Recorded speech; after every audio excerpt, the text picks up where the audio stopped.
One further thing we can do with these titration calculations is find the unknown chemical. Here we're trying to find what X is in this unknown hydroxide. What we're going to do is we're going to do a titration of this with hydrochloric acid and use that neutralisation point to work out certain information. And the very first thing we've got to do with all of these is write out the balanced chemical equation. So in this case, it's going to be HCl aqueous plus X OH2, which is aqueous, and that's going to form an X chloride, which is going to be aqueous, plus some water, which is liquid. We're going to need 2 of these and 2 of these, and notice that gives us a 2-to-1 moles ratio, and that's going to be important later.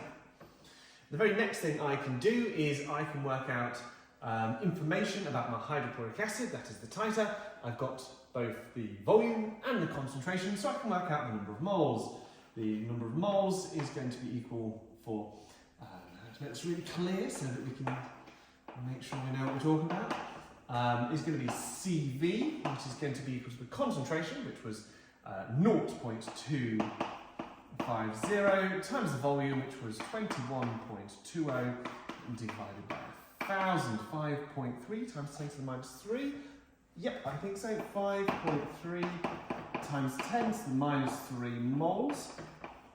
What we can also do is realise that because of the 2-to-1 ratio, there's going to be half as many of those moles involved in this reaction. Half of that is 2.65 times 10 to the minus 3. So the number of moles of XOH is equal to 2.65 times 10 to the minus 3 moles. Now that is of course how many moles have reacted in that small, where was it?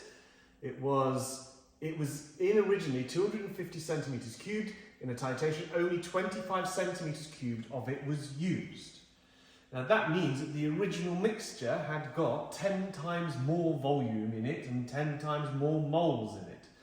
And so therefore, the actual number of moles in the original standard solution was going to be 2.65 times 10 to the minus 2 moles in the original.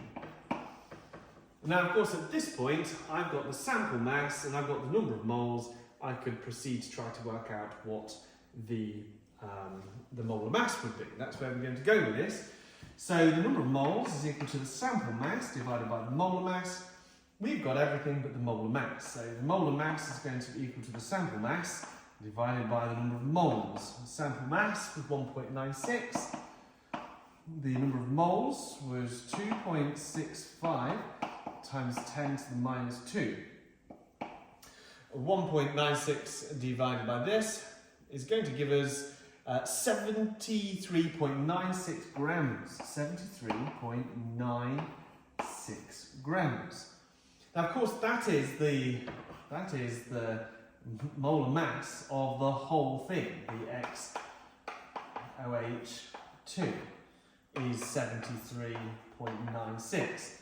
And so what we're going to do is we've got to bear in mind that there's 2 sets of OH in this. We can subtract their molar masses to find the mass of X.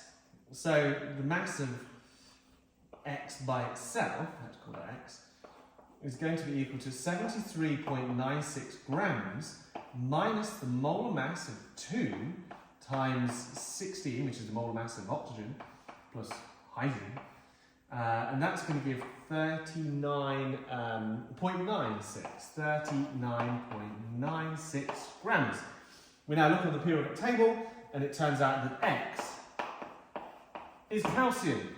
And so therefore, the missing chemical is calcium hydroxide. And we can work that out with titration.